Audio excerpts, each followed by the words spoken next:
watching the station covering all of the DMV. This is DC News Now. Good afternoon. Thanks so much for joining us for the news at 4. I'm Annalisa Gale. And I'm Randy Bass. And for Mark Hall, we start by taking a live look outside this afternoon. It is a DMV First Warn Day, and that's because we were seeing quite dreary conditions out there, some sprinkles and showers and a little bit of fog and haze depending on where you're at. Let's get right over to meteorologist Damon Matson for a first look at our forecast. Hey, Damon.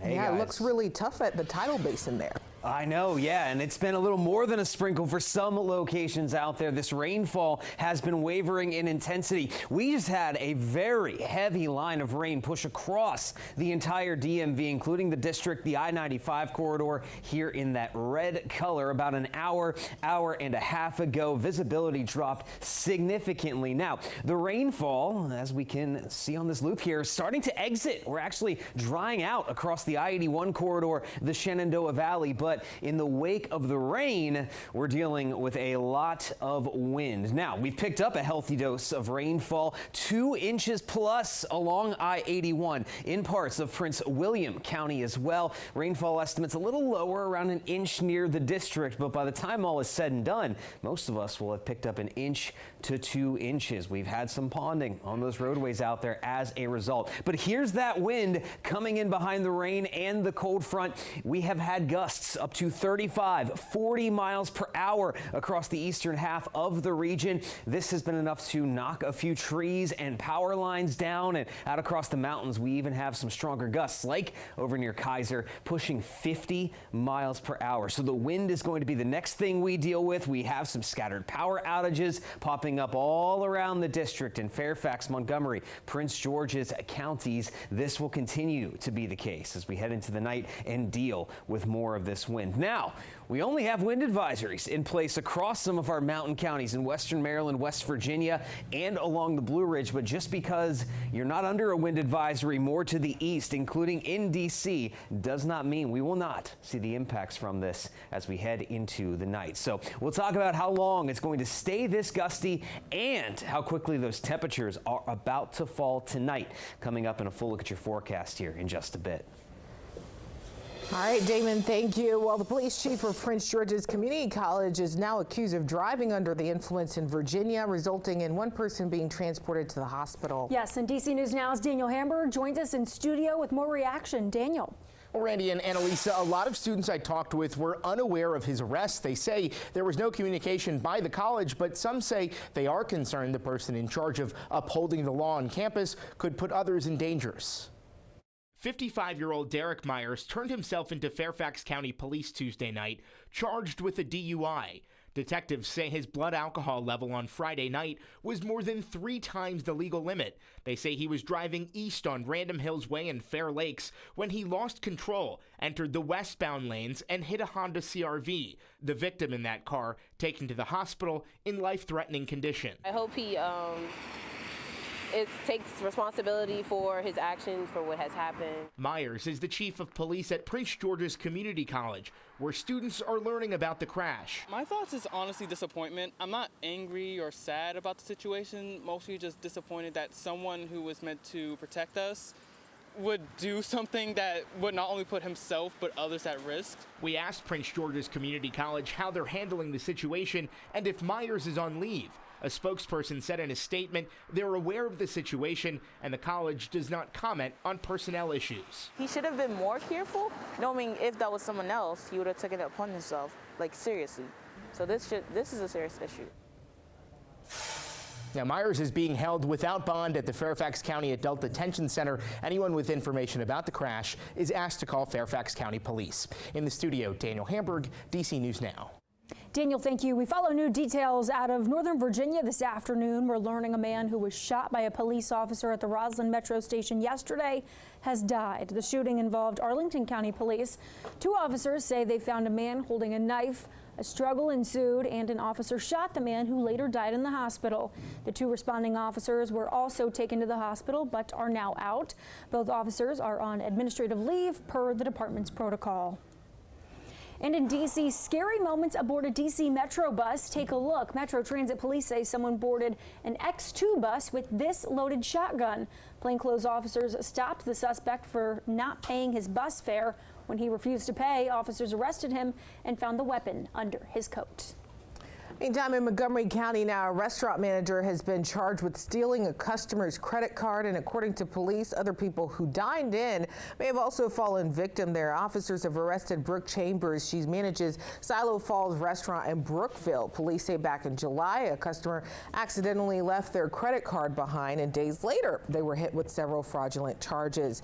Now, detectives traced the purchases to Chambers there. According to them, now court documents also show that Chambers paid gas and water bills, nearly a total close to $1,800. She's now facing theft and credit card related charges there. Anyone who believes they may be a victim should give the Montgomery County Police Department a call. And developing now in Montgomery County, 2 public schools in Gaithersburg are working to address discrimination following a series of reports this month. Yeah, DC News Now's Christian Pena joining us from Gaithersburg, Maryland, with the response from school leaders. According to a letter sent to families from Lakeland Park's middle school principal, a student was physically assaulted by a peer on December 6th in the Kentlands neighborhood. That student later pulled out a knife and shouted racial slurs directed towards African-American school members. In her letter, Principal Rose Alvarez emphasized the school's commitment to addressing such incidents firmly, writing, "Weapons of any kind are strictly prohibited. We take any incidents involving violence or hate speech with the utmost seriousness." Byron Johns with the Montgomery County chapter of the NAACP says incidents like these are complex, but that it's important to promote civil discussions at home. There are a number of systemic barriers and issues that need to be addressed, and we need to make sure we put as much energy around those issues. Meanwhile, at Ridgeview Middle School, Principal Daniel Miller addressed allegations concerning a teacher's use of the N-word when prompting students not to use the word. In a letter sent to parents this week, Miller wrote, "This behavior will not be tolerated. My responsibility is to ensure a learning environment where all students feel a sense of belonging." We need to be more sensitive to the hurtful history and more knowledgeable about the history of these things and how we can manage that with more intelligence and nuance. Both schools have stressed that they are strictly following NCPS protocols when it comes to addressing these types of incidents. For now, reporting in Gaithersburg, Maryland, I'm Christian Pena, DC News Now. All right, Christian, thank you. In the district, a teenage driver is dead and an adult driver is charged with DUI following a crash involving a stolen car in Southeast. It happened at the intersection of Reed Terrace and Southern Avenue, bordering Maryland. Police say 2 16-year-old boys ran a stop sign and were hit by a car driven by 36-year-old Sean Stokes. Police charged Stokes with DUI. The teen driver, Aaron Savoy, died at the scene. The other was sent to the hospital. Police say the car the teen drove was reported stolen on Monday. Officers also found a stolen gun in the car. In Montgomery County, wild new video connected to a string of thefts in Chevy Chase and Bethesda. Police are sharing this video in hopes you'll recognize one or more of the 10 suspects involved. We're told they hit 3 different stores 9 times between August and November, taking items and leaving without paying. Police say they stole from a Target and a CVS on Wisconsin Avenue, along with the Gap store in Chevy Chase. Well, Maryland is one of 3 states in the nation that doesn't allow beer and wine to be sold in grocery stores. But today, Governor Wes Moore says he supports lifting that ban. Now, in a statement posted on X, Moore says that lifting the ban would help to put people first. He also says it would make the state more competitive. He also says he's looking forward to working with lawmakers to make the change. And then we're going to have like more drunk driving and, on the road. So I don't think it's appropriate. Personally, it would be convenient for me, but a lot of people don't want that element or whatever in their neighborhood. Whether it's going to be there or not is another story. But I mean, if that would help keep my taxes down, I'm for it. Maryland's neighboring states like Virginia and DC allow beer and wine to be sold at their grocery stores. And changes are coming to Metro Rail and Metro Bus that could make your commute faster. Starting this weekend, WMATA says Metro Rail is boosting service on the green and yellow lines. Trains will arrive every 6 minutes instead of every 8 minutes. And Metro Bus is also making changes too to 26 routes. This will help accommodate circulator bus riders when the service goes dark at the end of this month. All of these changes are expected to take effect this Sunday, December 15th. You can read more about them on our website, dcnewsnow.com. Well, a heads up to drivers on GW Parkway now. Some of you will have to change your routines there for a few days. The National Park Service is temporarily closing the northbound exit ramp to I-495 toward Maryland. The ramp will close tomorrow at 7 a.m. and reopen on Monday at 7 p.m. Impacted drivers can access I-495 by continuing along the detour route. Construction along the National Mall is making progress. Today, the National Park Service held a hard hat tour of the Lincoln Memorial Undercroft in D.C. Crews conducted excavation of the site and exhibit spaces. The project would create a 15,000 square feet space with an immersive museum and concrete columns. The National Park Service says the goal is to enhance the visitor experience. Within a few feet, we had a lot of groundwater.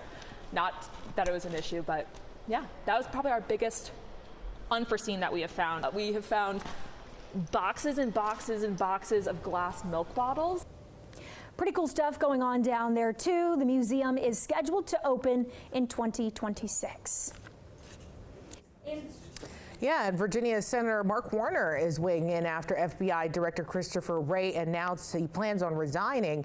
Wray says he spent weeks thinking about the decision. Trump appointed Wray in 2017. He's a former Republican lawyer there and faced criticism from lawmakers. They have urged Wray to resign before he would be fired by the incoming president. President-elect Trump says he intends to appoint Kash Patel as a new FBI director. Wray will step down in January, 3 years before his 10-year term was set to end.